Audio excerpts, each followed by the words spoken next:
Buongiorno da Sicilia 24, i titoli. Palermo, bimba di 4 anni muore in ospedale per difterite, non era stata vaccinata per volere dei genitori, il direttore del civico, abbiamo fatto di tutto per salvarla, ricoverato anche il cuginetto della piccola, ma non è grave. Violenza di gruppo su 2 minorenni a Campobasso, arrestato a Trapani un 18enne, aveva lasciato il Molise per raggiungere la Sicilia. Furto al Museo di Messina, sono stati trasferiti ad altre sedi, i custodi rischiano il licenziamento. La donna che ha trovato i capolavori di Antonello da Messina abbandonati, non credevo ai miei occhi, ho chiamato il 112. A Troina, nell'Ennese, l'incendio di una serie di terreni incolti ha lambito alcune abitazioni, fiamme innescate in diversi punti. Crisi idrica, emergenza senza fine nel quartiere Maddalusa di Agrigento, con un paradosso. I proprietari di case abusive pagano le tasse, non hanno acqua, ma non possono rifornirsi con le autobotti. Calcio, Catania, sul mercato è ufficiale l'arrivo di Di Marco per il centrocampo. Intanto continua la preparazione in vista dell'esordio in campionato contro l'Inter Under 23. Serie B, mi sono innamorato subito del progetto del Palermo. Gabriel Strefezza si presenta così ai tifosi rosaneri.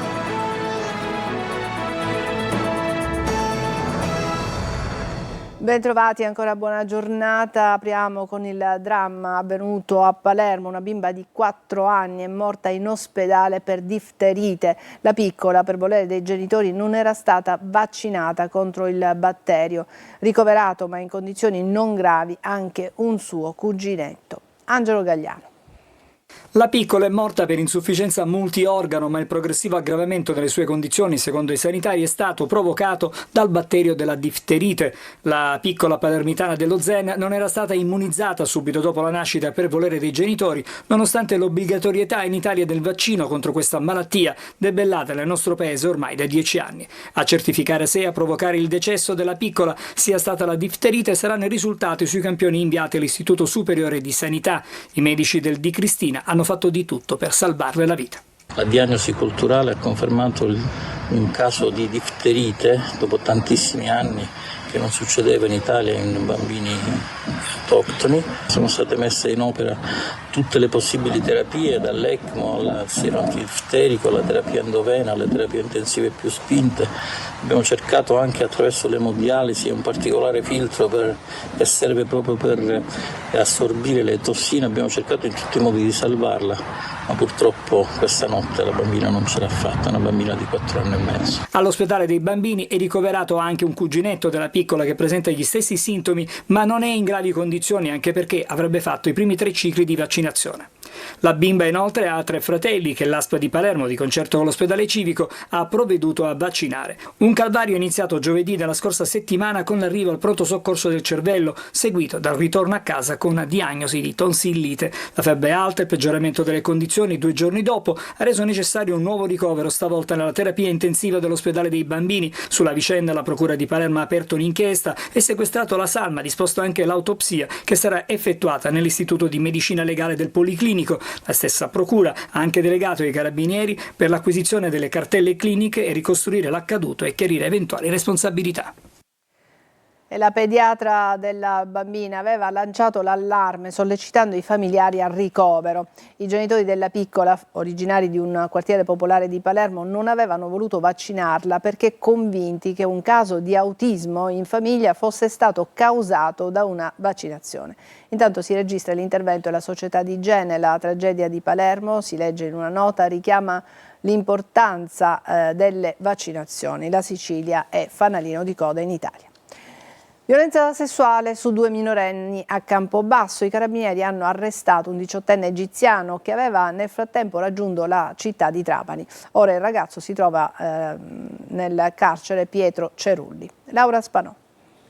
Si trova rinchiuso nel carcere Pietro Cerulli di Trapani il 18enne di nazionalità egiziana accusato della violenza sessuale di gruppo su 2 ragazzi minorenni avvenuta in pieno centro a Campobasso lo scorso 30 luglio. A eseguire il provvedimento del GIP del capoluogo molisano su richiesta della procura, i carabinieri del nucleo investigativo di Campobasso e della sezione operativa della compagnia di Trapani. Le indagini sull'episodio erano state avviate subito dopo la denuncia presentata dalle mamme delle 2 vittime che avevano fornito una descrizione dei due autori dell'aggressione. Attraverso la visione dei filmati delle telecamere di videosorveglianza presenti nella zona e dopo aver ascoltato le vittime e alcuni testimoni, gli investigatori dell'Arma hanno raccolto una serie di indizi che hanno portato al 18enne, ora in carcere, scoprendo che lo stesso si era allontanato dal Molise per raggiungere la città di Trapani. Nel frattempo è stato anche individuato e fermato l'altro giovane coinvolto nell'aggressione. Si tratta di un connazionale minorenne nei cui confronti procede la procura del Tribunale per i minori.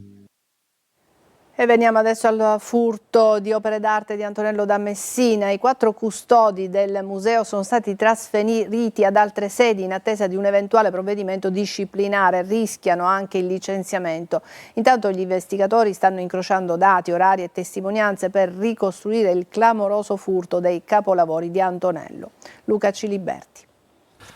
I 4 custodi che erano in servizio al Museo regionale di Messina la sera del furto delle opere di Antonello da Messina sono stati trasferiti ad altri siti dei beni culturali. I 4, 2 impiegate regionali e 2 ASU, sono già stati interrogati dai magistrati e per ora sono in ferie, ma non rientreranno al lavoro nel museo. Nei loro confronti sarà aperto un procedimento disciplinare che può portare anche al licenziamento non appena il Dipartimento dei Beni Culturali della Regione Siciliana riceverà la relazione della direttrice del museo, Marisa Mercurio. Le indagini proseguono e gli inquirenti sono concentrati proprio sul ruolo dei custodi e su quello di un possibile basista. La loro attività di quella sera è centrale per ricostruire la clamorosa rapina. C'è un buco nero di 15 minuti nel film del colpo di Ferragosto. Le telecamere interne alle 20:47 avrebbero ripreso i ladri mentre distruggevano la teca che custodiva una delle 6 opere rubate. 2 verranno abbandonate poco dopo. Alle 21:02 nella sala operativa del numero unico per le emergenze arriva questa telefonata di una cittadina che contatta il 112 per avvisare che 2 tavole erano poggiate su un marciapiede laterale all'ingresso del museo. Polizia Messina, operatore 32, qual è l'emergenza? Salve, senta, io mi trovo all'Annunziata bassa prima della rotonda, a fianco al museo. Ci sono dei quadri del museo nella strada, come se qualcuno l'avesse rubato e appoggiati qua, momentaneamente. Dopo 10 minuti la volante è già sul posto. Sono stati gli stessi agenti ad avvisare i custodi che all'interno del museo era stato perpetrato un furto. Eppure l'allarme ha funzionato e sembra che sia scattato quando sono stati forzati gli ingressi, ma non è stato subito disattivato da qualcuno. Ha funzionato anche l'impianto di videosorveglianza. Sembra poi che le grate divelte, ipotizzate inizialmente come via d'uscita, erano state danneggiate da tempo. Gli investigatori stanno analizzando tutte le possibili vie di fuga dei ladri e lavorano per risalire all'identità dei responsabili. Secondo quanto trapelato, i rapinatori avrebbero lasciato diverse tracce. Il procuratore di Messina, Antonio D'Amato, non si sente di escludere alcuna pista. Un ritrovamento nel buio della notte, quello delle opere di Antonello da Messina, le 2 trovate appunto accanto al museo. A notarli per prima è stata una donna, Elisabetta Bonfato, che ha chiamato il 112 ed è rimasta lì sul posto fino all'arrivo delle forze dell'ordine. Ilaria Mangano.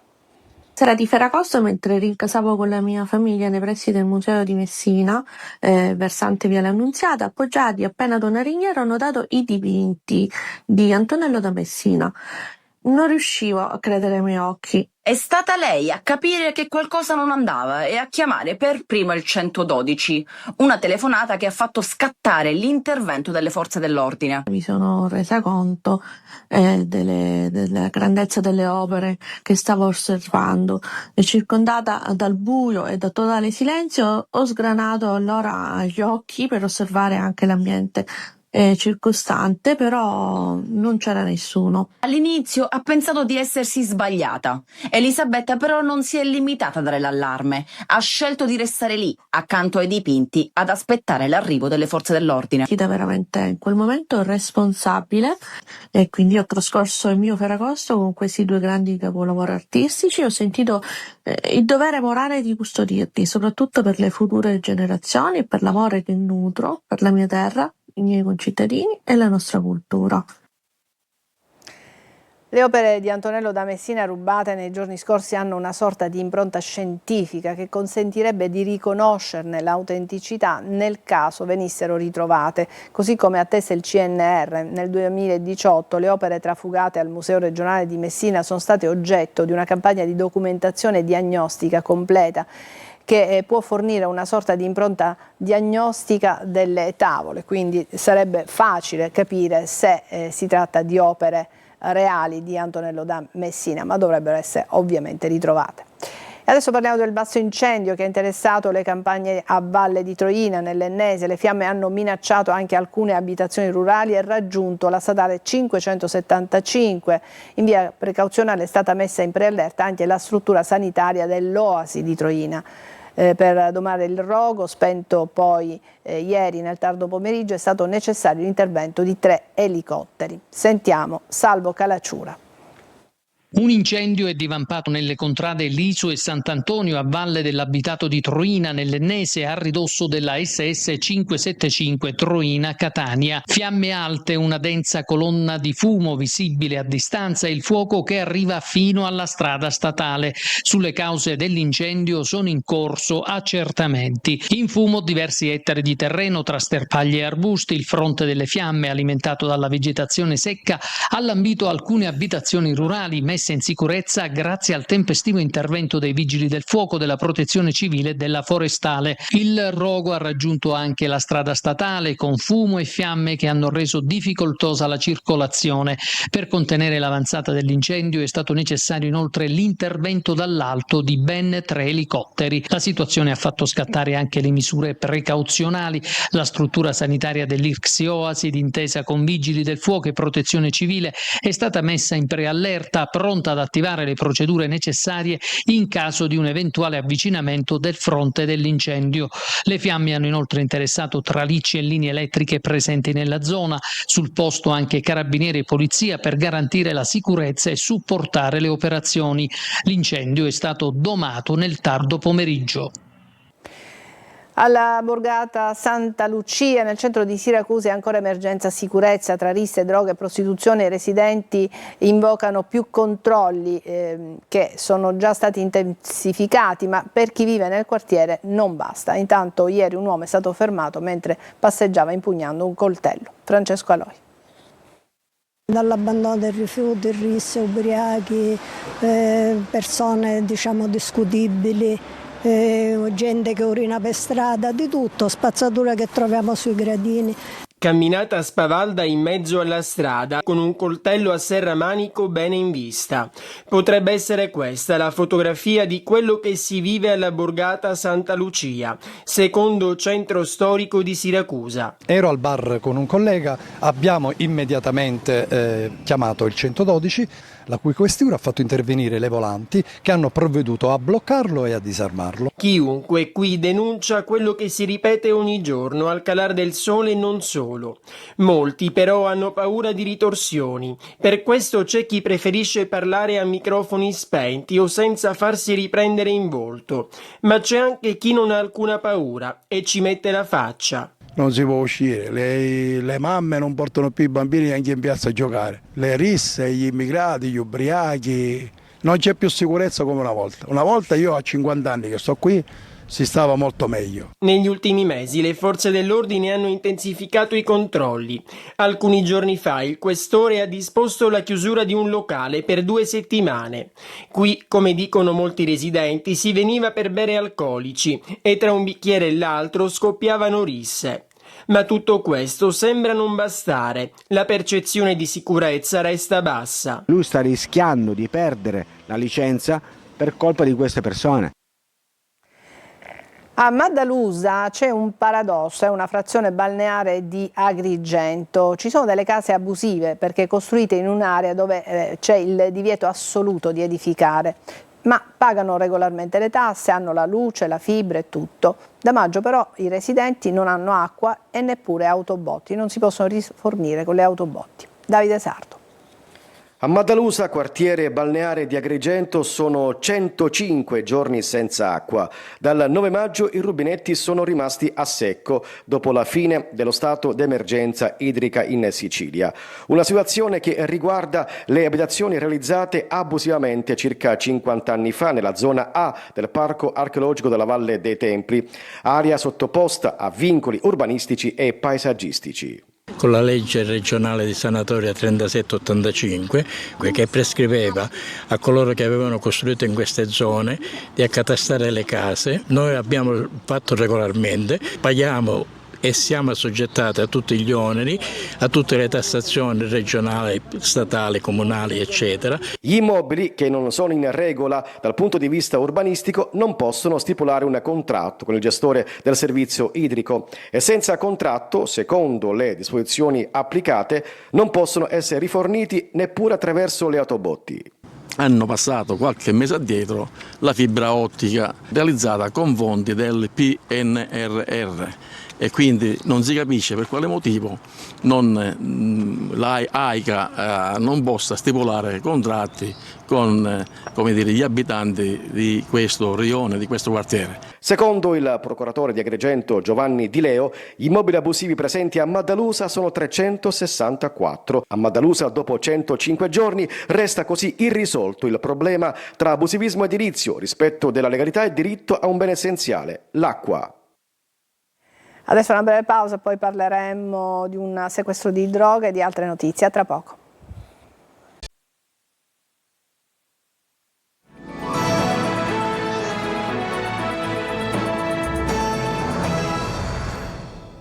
A Catania, dopo 3 mesi di ricovero nel reparto di rianimazione dell'ospedale Cannizzaro, è morto Matteo Matti, il 65enne investito a Canalicchio all'incrocio tra le vie Nuova Lucella e Caboto. L'incidente lo scorso 14 maggio. L'uomo è stato travolto da un'auto pirata mentre era in sella al suo scooter. Grazie alle testimonianze raccolte e alle immagini video acquisite, l'auto coinvolta nell'incidente è stata individuata e sequestrata. Gli accertamenti investigativi e giudiziari proseguono. 400 kg di droga per un valore al dettaglio di 2 milioni di euro sono stati sequestrati dalla Guardia di Finanza di Palermo, mentre a Ragusa un uomo è stato fermato con quasi 13 kg di hashish. Luca Ciliberti. Tra Partinico e Punta Raisi, nel Palermitano, la Guardia di Finanza ha sequestrato 400 kg di infiorescenze di marijuana. Il valore della vendita al dettaglio della merce sequestrata ammonta a circa 2 milioni di euro. Sono state fermate 2 persone destinatarie di spedizioni dall'estero, risultati rappresentanti legali delle ditte operanti nel settore della coltivazione legale di canapa. L'importazione, la lavorazione, la detenzione, l'invio e la spedizione di prodotti costituiti da infiorescenze non è più consentita indipendentemente dal livello di principio attivo contenuto all'interno. A Ragusa, poi, sulla strada statale 514, le Fiamme Gialle hanno arrestato un uomo di Comiso dopo che nella sua autovettura sono stati rinvenuti 12 kg e 800 grammi di hashish. L'uomo è stato condotto nella casa circondariale di Ragusa per il reato di detenzione a fini di spaccio di sostanze stupefacenti. Durante le successive attività investigative sono state rinvenute anche 2 pistole e 500 munizioni nella disponibilità del padre del soggetto fermato, che è stato deferito per detenzione abusiva di armi.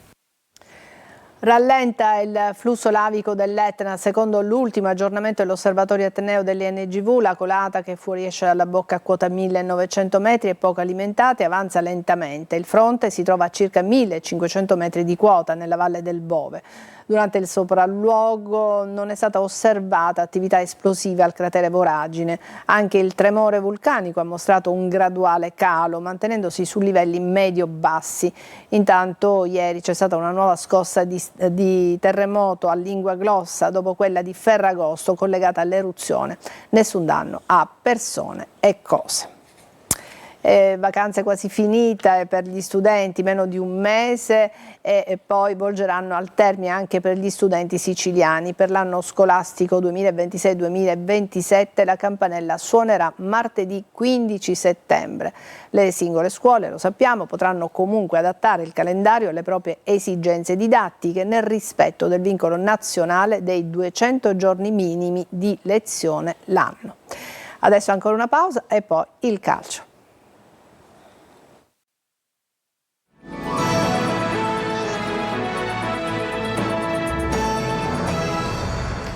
Eccoci al calcio, partiamo dal Catania, adesso è ufficiale l'acquisto sul mercato e l'arrivo di Di Marco, il centrocampista, adesso vestirà la maglia rossa-azzurra. Intanto continua la preparazione in vista dell'esordio in campionato contro l'Inder Ante 23. Sergio Colosi. Tommaso Di Marco, 23 anni, è un nuovo rinforzo a centrocampo del Catania. Di proprietà del Torino, dove è cresciuto calcisticamente, ha giocato la scorsa stagione in Serie C a Ravenna, totalizzando 24 presenze, 3 gol e 2 assist. Trattativa conclusa a titolo temporaneo con diritto di opzione. Di Marco ha disputato anche 58 gare nella Virtus Francavilla e 7 con 2 reti nella Feralpi Salò, 4 incontri in B nella Juve Stabia. A Dini è interessato il Guidonia, Di Gennaro il Casarano, che ha offerto un contratto biennale. Intoccabile Cicciarelli, potrebbe andare via Gimenez. A Pescara si è trasferito l'ex rossazzurro d'Ausilio. Test con la primavera per il Catania in vista del debutto in campionato in programma domenica al Massimino contro l'Inter Under 23 dalle 17:30 su Telecolor, 3 ore live con diretta stadio. Al Valentino Mazzola di Mister Bianco, dove i rossazzurri lavorano in questi giorni, è finita 5-0 con gol di Liguori, tornato a Catania dopo una precedente esperienza nel 2019 del capitano Cicciarelli su rigore e Pagliai nel primo tempo. Nella ripresa a segno Catania e Amendola. Innamorato del progetto Palermo, Gabriel Strefezza è stato presentato ufficialmente ai tifosi rosanero. L'attaccante spera di recuperare la forma il prima possibile per dare il contributo alla causa del Palermo. Per Joronen, infortunio serio, lussazione alla spalla destra. Marco Gullà. Mi sono innamorato subito del progetto del Palermo. Gabriel Strefezza si presenta così ai suoi nuovi tifosi, raccontando le sensazioni dei primi giorni in rosanero e spiegando quanto sia stata forte la sua convinzione di accettare la proposta del club. La presentazione oggi al centro sportivo di Torretta. Mi hanno fatto vedere il progetto che c'era e mi sono innamorato subito. Dopo conoscevo già la piazza, no? I tifosi, la storia di questo club, e quindi quando mi hanno chiamato volevo venire subito perché ho tanta voglia di fare bene, di aiutare la squadra, e penso che era il momento giusto per fare questo progetto in questo momento della mia carriera. Strefezza mette benzina nel motore, però non è certo che domenica contro la Juve Stabia possa partire dal primo minuto. È stato un'estate un po' particolare perché ero praticamente fuori rosa all'Olympiakos e quindi mi allenavo da solo, no? Quindi è stato un po' particolare, però sto mettendo i minuti nelle gambe, mi sto allenando al massimo per prendere il 100% delle forme e penso che tra qualche giorno, qualche settimana sono 100%. Yes, Joronen intanto è stato sottoposto a indagini strumentali che hanno evidenziato una lussazione della spalla destra, un infortunio che costringerà il finlandese a fermarsi per diverso tempo. Probabilmente il direttore sportivo Carlo Osti dovrà accelerare per arrivare a Perin o Semper. È tutto per questa edizione di Sicilia 24, prossimo appuntamento alle 14. Grazie per averci seguito, vi lascio alla rassegna stampa. A tutti una buona giornata.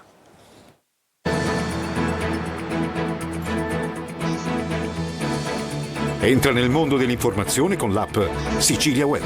Resta sempre aggiornato con le news e le live in diretta.